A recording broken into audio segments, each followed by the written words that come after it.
திடீரென திருச்செந்தூர் கடற்கரை மணலில் வந்த அதிசய ஒளி, கடற்கரை மணலை தோண்டி முழு நிலவை பிரமிக்க வைத்த ஆச்சரியம். முருகா, உன்னை காண வந்திருக்கோம் என்று மனமுருக வேண்டிய முருக பக்தர்கள். திருச்செந்தூர் கடற்கரையில் முழு நிலவன்று நடக்கும் அற்புதம்.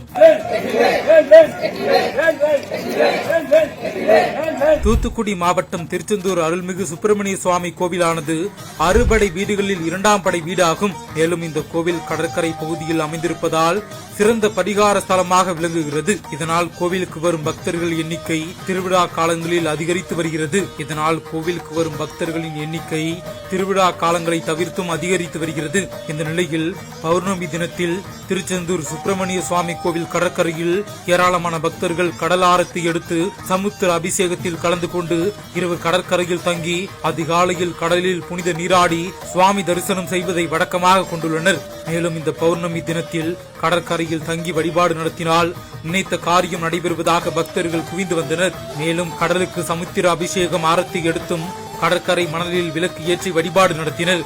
காவல்துறை சார்பில் சுமார் 1000 போலீசார் பாதுகாப்பு பணியில் ஈடுபட்டுள்ளனர்.